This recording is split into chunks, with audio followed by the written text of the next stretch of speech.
Parce que Rabbi Akiva, il ne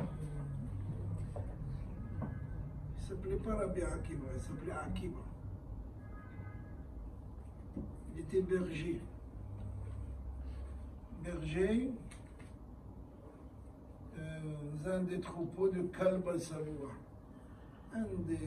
parmi les riches de Yerushalayim. C'est pas le très riche, avant il était riche.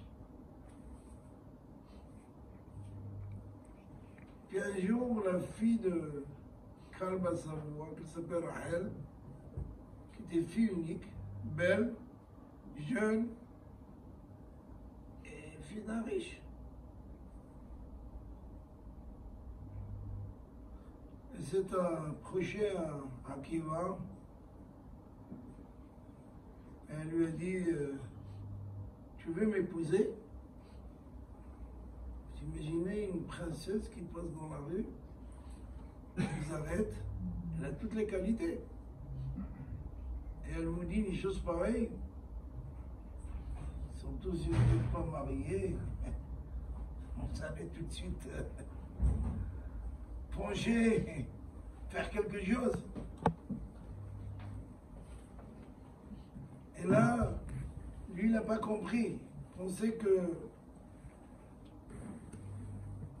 elle est venue pour demander sur le troupeau de son père, lui faire une réflexion. Mais à condition, il lui a dit, si tu veux m'épouser, c'est que tu dois aller étudier la Torah 12 ans. C'est encore plus dur. Dire à quelqu'un, va étudier Hakak un petit peu, fais semblant. Non, non, tu vas aller étudier, mais pendant 12 ans. Si tu m'écoutes, je t'épouse.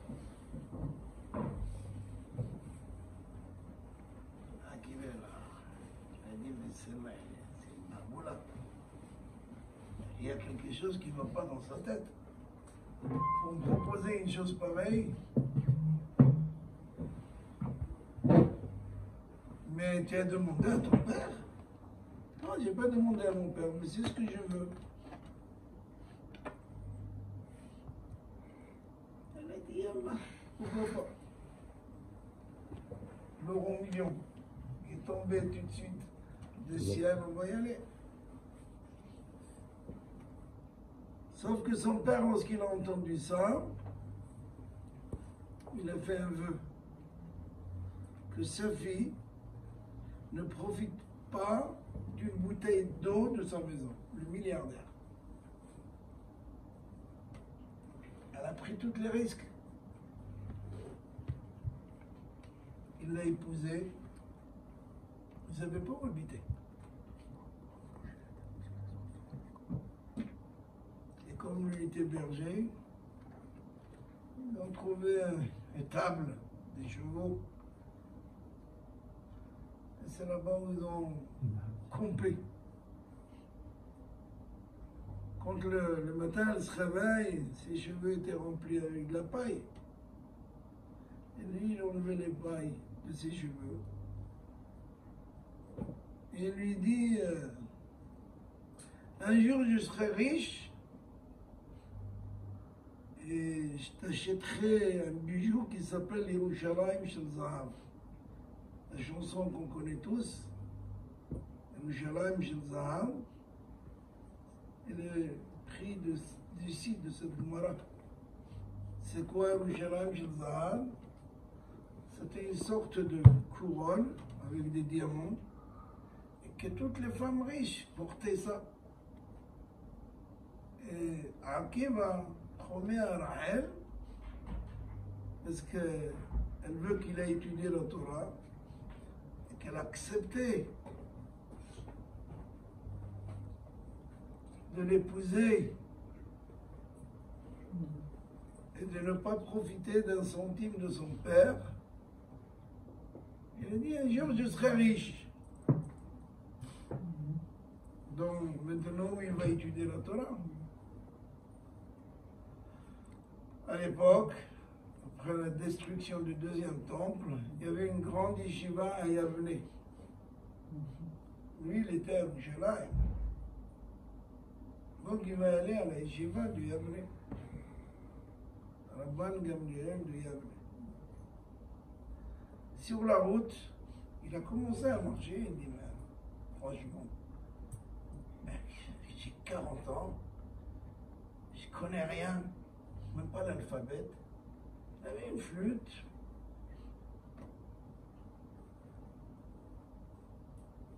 Berger, je vais aller. Il a voulu retourner. Et puis il voit un jet d'eau qui se verse sur un rocher.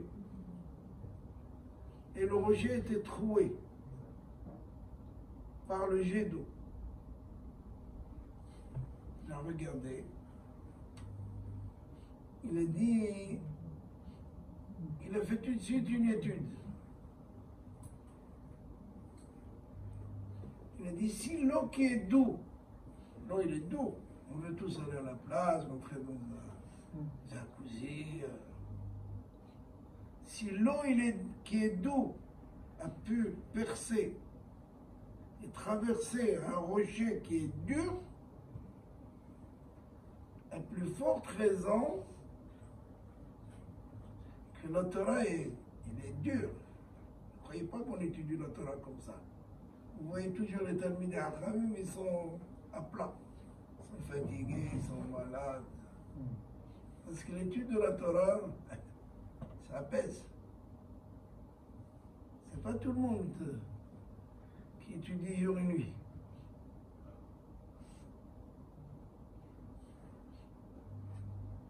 La Torah est dure. Est appelée Kepatish Yevotzetz Sela. Elle est appelée comme un marteau qui brise, qui casse un rocher. Alors elle ne peut pas pénétrer dans mon cœur la chair la plus tendre qu'il y a dans l'homme ou dans l'animal, c'est le cœur. Il est lisse, c'est beau à voir. Et c'est aussi agréable de manger. Les kabbalistes, ils disent qu'il ne faut pas manger beaucoup. Parce qu'il y a une influence de l'animal sur l'homme. Mais bon, un petit morceau, ça va. Donc, il a fait un calme à Homer, une étude. Si l'eau qui est douce a percé un rocher qui est dur, la Torah qui est dure, elle peut percer mon cœur qui est doux. Et c'est comme ça qu'il a démarré. Il est arrivé à Yavne. Il arrive, le Rosh Yeshiva est grand monsieur de 40 ans. Certains mois, il est venu pour chercher du travail. La cuisine, le nettoyage. Je dis, oui, monsieur, je m'appelle Akiva. Je suis venu pour étudier la Torah. Ok? Quel Gemara tu connais? Quel Mishnah tu as appris? Ni Gemara, ni Mishnah. Un peu de Paraja, voilà. Raji. Khalat. Rien du tout. Rien du tout. Alors, il faut aller à l'école, il faut aller au CP. Et Akiva est allé à CP, entrer dans la classe, comme les enfants qui vont au CP les premières années, ils sont tellement heureux d'arriver, le cartable. Et aussi, s'asseoir avec des enfants, un homme de 40 ans, ça, Kamatz, Pata. Et Baruch Hashem, il avance. Il avance dans les classes. Finit le primaire, il avance, et puis il commence à étudier. Voilà, peut-être. Maintenant, il vient à la yeshiva, il étudie. Il devient Talmid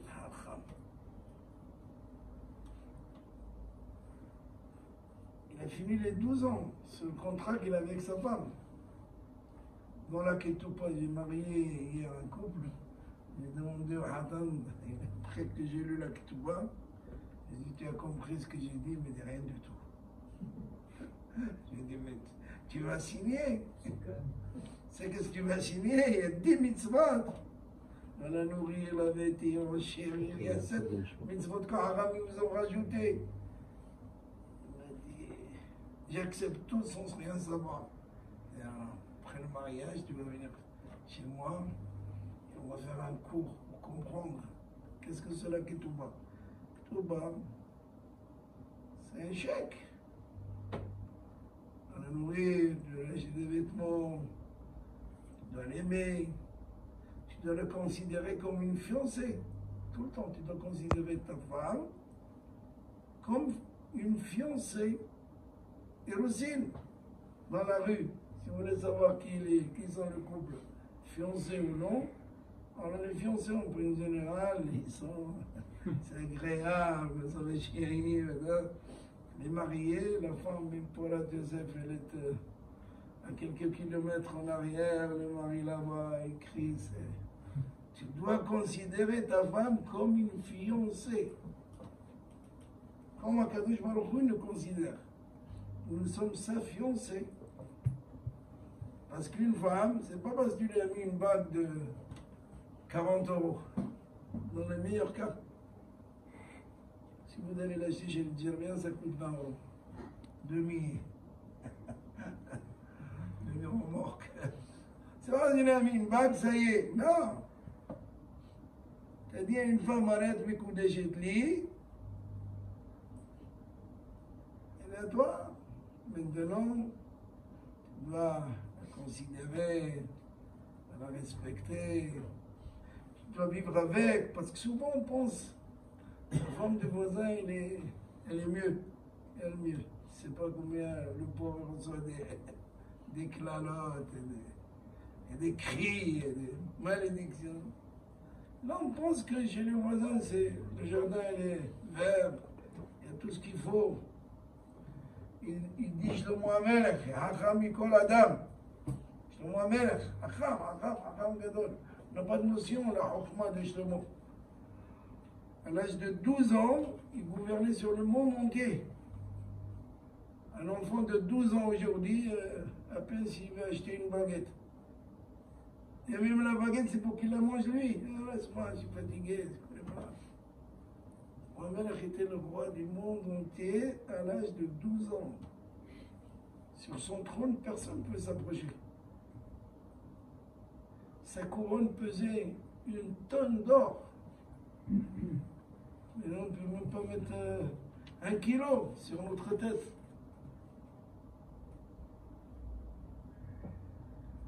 Mohamed il dit,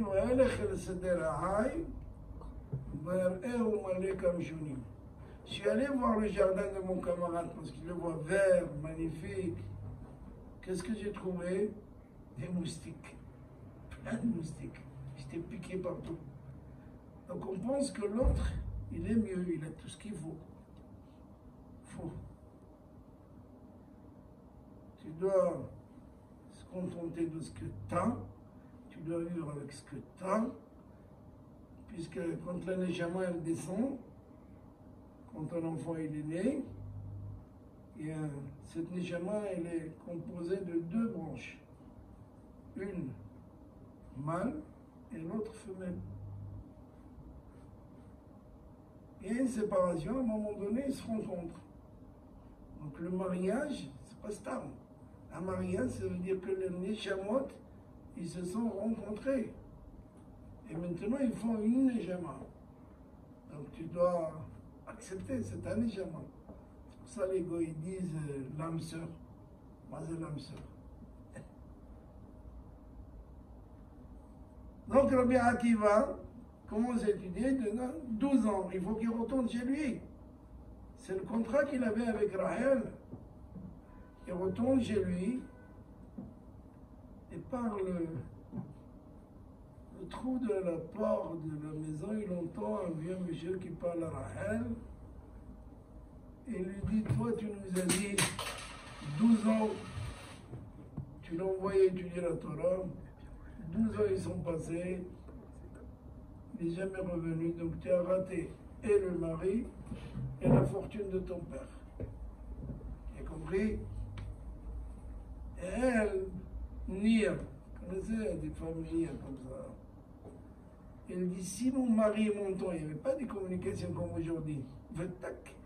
Ouais, avec qui tu es? Allez, appuie fort. Je vais voir avec qui. Dans le klaxon, qui est dans une voiture, vas-y. Il n'y avait pas. Si mon mari, mon temps, il a qu'à rester encore 12 ans. Ah, mais ok, ben, elle entend ça. Il dit, il m'a autorisé encore 12 ans. Je retourne demi-tour et il retournait à la yeshiva de Yavne. Donc il a étudié combien de temps? 24 ans. Il est devenu le Rosh Yeshiva. Il était à la tête de la yeshiva. Sinon les 24 ans ils sont passés, il faut retourner, il fallait rencontrer sa femme. Il se prépare, il dit aux élèves, voilà, je vais vous dire au revoir. Moi, je veux retourner à Yerushalayim. Là-bas, je vais monter une yeshiva. Vous êtes très bien ici. Il dit non, tu es notre maître. On va te suivre. Nous, on est venus ici pour toi maintenant. Ok. À Yerushalayim, ils ont entendu que la yeshiva d'Yavne va se déplacer, elle va venir à Yerushalayim. Tout Yerushalayim, on fête, on attend, qui sait, quand ils vont arriver. C'est Yavne, Yerushalayim, c'est une vingtaine de jours, mais voilà, ça marche. Et Rahel dit, si la yeshiva d'Yavne arrive, certainement mon mari, il est parmi les élèves, un abrèche.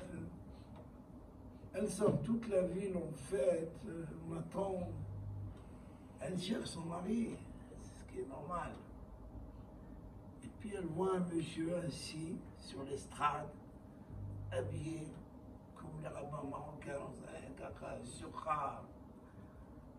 Elle reconnaît, c'est son mari. Donc, elle va vers l'estrade, elle veut monter, on l'arrête. Madame. Au Maroc, on dirait des tzadikim. Les vieilles femmes, qu'est-ce qu'ils font? Ils veulent embrasser le vêtement, ils ne peuvent pas toucher le rabbin, mais au moins, il y a... Donc, les surveillants, ils pensaient qu'elle veut monter, embrasser le vêtement du tzadik, du hacham. Donc, ils l'ont arrêté. Mais Akiva l'a reconnu, c'est sa femme. Elle dit, hey, arrêtez. Arrêtez. Laissez-la monter. Le Rav lui dit, le Rav a raison, monte. Et là, il leur dit, votre Torah et ma Torah, elle appartient à cette femme. C'est elle qui m'a envoyé étudier la Torah, donc votre Torah et la mienne, c'est à elle. Tout est à elle. Maintenant, son père, à elle, il veut enlever le vœu. Il a entendu que Rahel, elle souffre, elle n'a pas de moyens. Il a dit, il faut enlever le vœu. Il a fait un vœu. Neder! Quand on vient à Yom Kippour, מתירים את העבריינים, כל נדרי ושרי, נדר c'est pas l'amusement. Quand il fait un vœu, il dit à sa femme, je ne viens plus chez tes parents, si la journée est passée, il n'a pas annulé le vœu, au moins 30 jours déjà, il ne va pas chez ses parents, on le clate, la bagarre entre pour la deuxième. Un vœu c'est un vœu, on ne peut pas annuler les vœux comme ça. Il y a des vœux qu'on peut annuler, mais il faut trouver une solution. Il faut trouver une ouverture. Mais lui, il ne savait pas qui c'est ce hacham qui est arrivé à Yerushalayim. Entendu. Donc il a été déjà voir ses rabbanim qui connaît à Yerushalayim. Je veux enlever le vœu. Attends, pourquoi tu as fait le vœu? J'ai fait le vœu parce que ma fille, elle a fait à sa tête. Et si tu savais qu'elle allait être pauvre, elle n'a rien à manger, tu aurais fait le vœu? Oui, j'aurais fait le vœu. Ah, si tu aurais fait le vœu, c'est un vœu. Ça reste comme ça. Il a fait 3-4 abonnés, pareil. J'ai entendu, il y a le grand rabbin de Yavne qui est arrivé. Tranquillement. Chez le rabbin, j'ai fait un vœu que ma fille ne me profite pas. Mais pourquoi tu as fait le vœu? Pour quelle raison? Il a répondu comme chez tout le monde. Et si tu savais qu'elle va être pauvre, qu'elle n'a pas quoi manger, ses enfants, j'aurais fait le vœu. Mais en fait, ce vœu, tu l'as fait pourquoi? Elle a épousé un Amaretz Gamour, un berger qui ne connaît rien. Et si aujourd'hui on te dit qu'il connaît, c'est un Hamor, il ne connaît pas. Même pas l'alphabet, il ne connaît pas. C'est pas quelqu'un qu'on peut prendre au sérieux. Et si on te dit qu'aujourd'hui, il connaît même la Gemara, le Talmud, c'est le Gemara et le Talmud. Mais j'ai embrassé ses pieds. Il a dit, c'est moi. Hein? Ils se sont embrassés, enlacés. Il lui a donné tiers de sa fortune. La première des choses qu'il a fait, Rabbi Akiva, il a acheté quel bijou? Yerushalayim Shel Zahav. Il a promis. Quelqu'un promet à sa femme quelque chose, il faut l'appliquer. C'est un vœu. Et c'est ça l'histoire de Rabbi Akiva. Il s'appelait Akiva, il est devenu Rabbi Akiva. Qu'est-ce qui s'est passé en fait? Rahel a vu quoi? Elle a vu que dans cet homme, il y a un potentiel caché qu'il faut le sortir, il faut le développer. Maintenant, il a quel âge? 64 ans maintenant. Parce qu'il est parti, il avait 40 ans. 24 ans après, 64 ans. Souvent, on pense, mais je ne vais pas étudier la Torah, moi, parce que... de toute façon, je ne connais pas comme cet âne qui est aplati, et quelqu'un passe avec son pécalard, et il dit, oh, je ne vais pas mettre... De toute façon, il ne se lève pas, il va dire, rajoute-lui. Manaïs, reste. Non, c'est faux. Chacun de nous, il contient des forces intérieures où il peut briser ses murs. Si seulement sa volonté, son ratson, il se met en place, il peut le faire. Et ça, c'était Akiva. Rabbi Akiva, il contenait des choses qu'il fallait les développer, il fallait faire sortir dehors. Donc, c'est ça, je ne connais pas le Niftar. Certainement, si vous êtes là, il habitait à Paris, et que vous êtes venu pour faire ici, chez nous, sa 11e mois qui est en vérité la fin. On dit qu'un homme, si a été jugé pendant 11 mois, il est jugé après les 11 mois, on arrête de juger la personne. Et c'est pour ça, maintenant, c'est les enfants, les petits-enfants qui ont, la femme, il a une femme, j'étais. Donc, comme on va dire bientôt, Rosh Hashanah, Yom Kippourim, Sifrei Hayim, Umedim, Lefanecha Hayom Niftahim. Alors on comprend le livre de ceux qui sont vivants.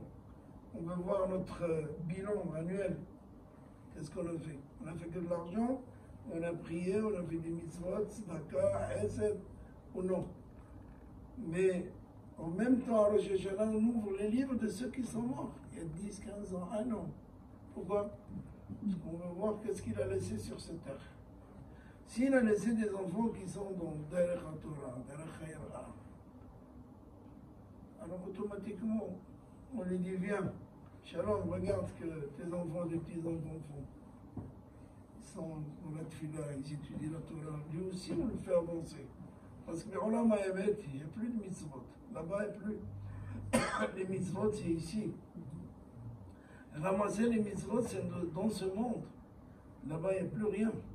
Alors, comment on peut faire avancer quelqu'un là-bas s'il lui manque un petit chouïa grâce aux enfants, petits-enfants, sa femme, les camarades. Yeratzon, que Shaneshama soit Gan Eden Aïlion, et qu'elle prie pour ses enfants, sa femme, ses petits-enfants, et que le Mashiach, c'est qu'elle nous viendra, Amen, Amen.